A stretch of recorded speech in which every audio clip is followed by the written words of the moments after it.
IPS बन भिखारन पहुंची थाने मचा हड़कंप।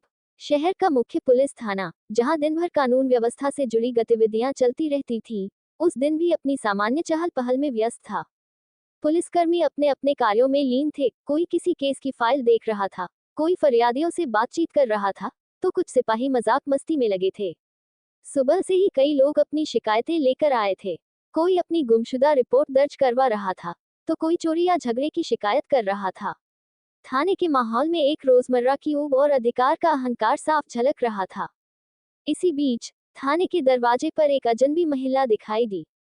उसका हुलिया देख कोई भी यह अंदाजा लगा सकता था कि वह बेहद गरीब और लाचार थी। मैले कुचले फटे पुराने कपड़े, सिर पर एक गंदी और जर्जर चादर, हाथ में एक पुराना और घिसा पिटा झोला और नंगे पैर कीचड़ में सने हुए, ऐसा लग रहा था जैसे वह कई दिनों से भूखी प्यासी भटक रही हो। उसकी आंखों में थकान और लाचारी साफ झलक रही थी। चेहरा बुझा बुझा सा था और चाल बेहद कमजोर। ऐसा लगता था जैसे उसमें चलने की भी ताकत नहीं बची हो।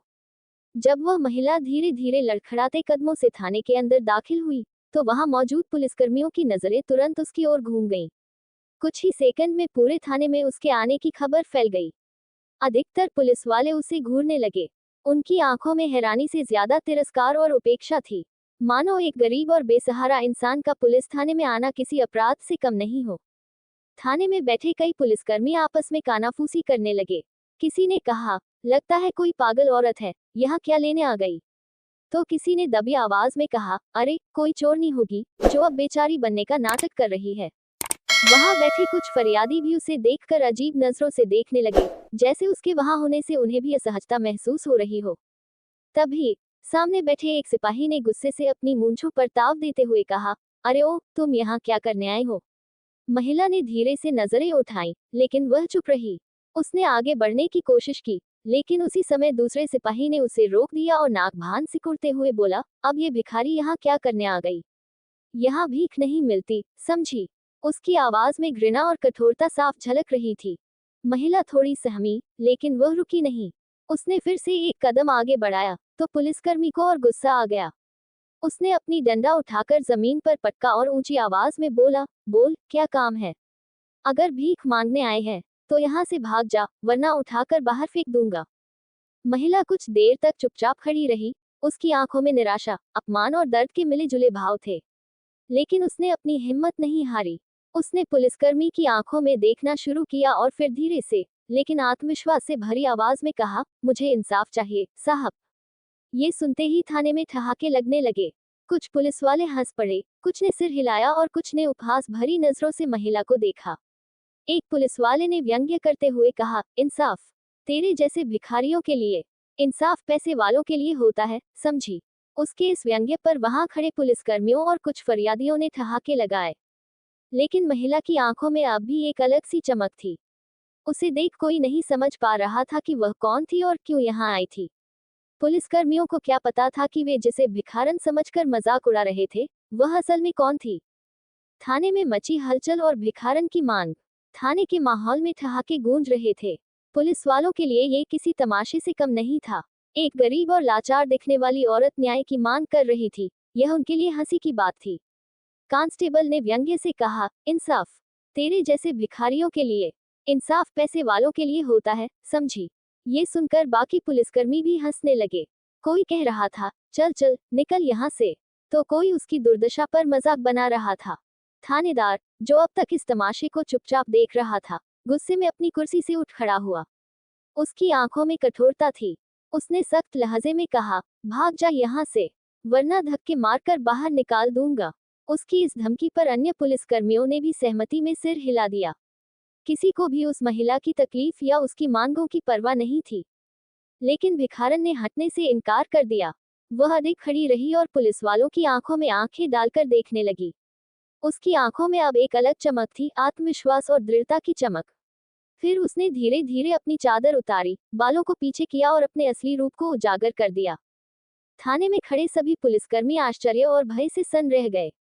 वे जिस महिला को भिखारन समझकर धक्के मार रहे थे, वह कोई आम औरत नहीं थी। वह आईपीएस अधिकारी निधि वर्मा थी। उनके नाम से पूरा शहर परिचित था। वे एक सख्त, ईमानदार और न्यायप्रिय पुलिस अधिकारी के रूप में प्रसिद्ध थीं। अब तक जिन पुलिस वालों ने उसे अपमानित किया था, उनके चेहरे का रंग उड़ चुका था। थानेदार ने हड़बड़ाकर तुरंत कुर्सी छोड़ दी और घबराई हुई आवाज में बोला, मैडम, हमें नहीं पता था कि यह आप हैं। हम तो बस। लेकिन इससे पहले कि वह कोई सफाई देता, निधि वर्मा ने उसे कड़ी आवाज में टोक दिया। बस क्या, अगर मेरी जगह कोई असली गरीब होता, तब भी तुम लोग उसे इसी तरह धक्के मारकर निकाल देते। उनके शब्दों में गुस्सा और निराशा दोनों थे। अब तक मजाक उड़ा रहे पुलिसकर्मी शर्म से सिर झुका चुके थे। वे समझ गए थे कि वे कितनी बड़ी गलती कर चुके हैं। निधि वर्मा ने गहरी सांस ली और चारों तरफ देखते हुए कहा, मैं जानती थी कि पुलिस का व्यवहार गरीबों और मजबूर लोगों के प्रति कैसा रहता है, लेकिन इसे खुद अनुभव करना जरूरी था। मैंने सोचा था कि शायद स्थिति सुधर गई होगी, लेकिन आज मुझे अपने ही लोगों से ये सब सहना पड़ा। ये साबित करता है कि न्याय अब भी सिर्फ ताकतवरों के लिए है, कमजोरों के लिए नहीं। उनके शब्दों ने वहां खड़े हर पुलिसकर्मी को भीतर तक झकझोर दिया। कोई कुछ नहीं बोल पा रहा था। वे सिर्फ अपनी गलती का एहसास कर रहे थे। थोड़ी देर की चुप्पी के बाद थानेदार ने झुकी हुई आंखों से कहा, माफ कर दीजिए, मैडम। हमसे बहुत बड़ी गलती हो गई। अब से हम ऐसा कभी नहीं करेंगे। लेकिन निधि वर्मा का गुस्सा अभी शांत नहीं हुआ था। उन्होंने ठंडी आवाज में कहा, माफी मांगने से गलतियां नहीं सुधरती। सुधार के लिए सख्त नियमों की जरूरत होती है। फिर उन्होंने पूरे थाने को चेतावनी देते हुए कहा, आज से इस थाने में हर व्यक्ति के साथ सम्मानजनक व्यवहार होगा, चाहे वह अमीर हो या गरीब। और अगर कोई पुलिसकर्मी किसी गरीब या मजबूर व्यक्ति का अपमान करता पाया गया, तो उसके खिलाफ सख्त कार्रवाई की जाएगी। निधि वर्मा के आदेश के बाद थाने का माहौल पूरी तरह बदल गया। अब पुलिस वालों को समझ आ गया था कि वर्दी पहनने का मतलब सिर्फ शक्ति नहीं, बल्कि सेवा भी है। कोई गरीब या मजबूर व्यक्ति आए, तो उसे इंसाफ मिले, उसे दुत्कारा न जाए, ये नियम अब हर पुलिसकर्मी के मन में बैठ चुका था।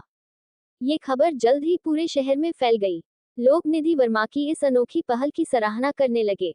पहले जो गरीब और बेसहारा लोग पुलिस थानों में जाने से डरते थे, अब वे अपने अधिकारों के लिए आगे आने लगे। हर किसी को ये यकीन होने लगा कि न्याय सिर्फ अमीरों के लिए नहीं, बल्कि हर नागरिक के लिए है। आईपीएस निधि वर्मा ने अपने इस प्रयोग से यह साबित कर दिया कि सच्चा अधिकारी वही होता है, जो केवल कानून का पालन नहीं करवाता, बल्कि समाज में बदलाव भी लाता है।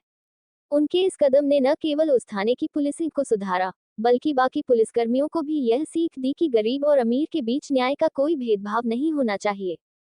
इस घटना के बाद जब भी कोई गरीब या जरूरतमंद व्यक्ति थाने आता, तो पुलिसकर्मी उसे इज्जत से बैठाते, उसकी बात ध्यान से सुनते और मदद करने की कोशिश करते।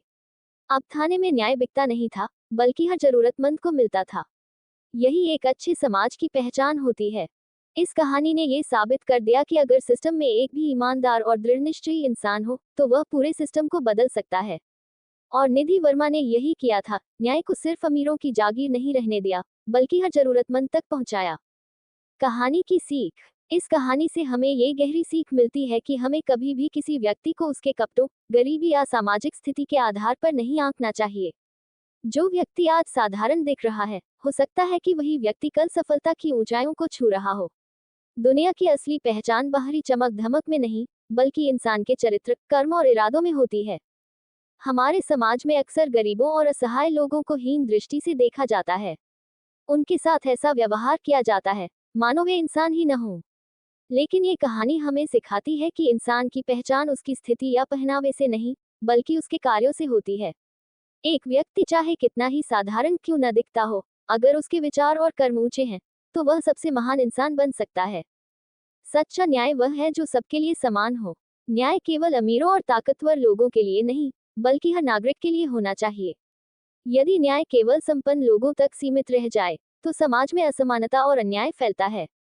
इसलिए यह जरूरी है कि हम अपने आसपास के लोगों के साथ इंसानियत और समानता का व्यवहार करें। पुलिस प्रशासन का कार्य केवल अपराधियों को पकड़ना नहीं, बल्कि हर जरूरतमंद को न्याय दिलाना और हर नागरिक को सुरक्षा का एहसास कराना है। जब कोई व्यक्ति पुलिस के पास अपनी परेशानी लेकर जाता है, तो उसे डांटने या दुत्कारने के बजाय उसकी बात सुननी चाहिए। इस कहानी में जब निधि वर्मा ने एक गरीब महिला के रूप में थाने में प्रवेश किया, तो पुलिस वालों ने बिना उसकी बात सुने ही उसे भिखारन समझकर बाहर निकालने की कोशिश की। लेकिन जब उनकी असली पहचान सामने आई, तो सभी पुलिसकर्मियों को अपनी गलती का एहसास हुआ। इससे हमें ये सबक मिलता है कि हमें किसी भी व्यक्ति के साथ बिना पूर्वाग्रह के न्यायपूर्ण व्यवहार करना चाहिए। अगर कोई गरीब, असहाय या मजबूर इंसान हमारी सहायता मांगने आए, तो हमें उसे दुत्कारने के बजाय उसकी परेशानी का समाधान निकालना चाहिए। एक अच्छे समाज की पहचान तभी होती है जब वहां हर व्यक्ति को सम्मान मिले, चाहे वह गरीब हो या अमीर। निधि वर्मा की यह पहल पूरे समाज के लिए एक प्रेरणा है। उन्होंने साबित कर दिया कि एक सच्चा अधिकारी या नेता वही होता है जो केवल कानून लागू नहीं करता, बल्कि समाज में बदलाव लाने की क्षमता भी रखता है। अगर हमारे प्रशासन में ऐसे ही लोग हों, जो न्याय को केवल ताकतवरों तक सीमित न रखकर सभी तक पहुंचाने का प्रयास करें, तो निश्चित रूप से एक आदर्श समाज की स्थापना हो सकती है।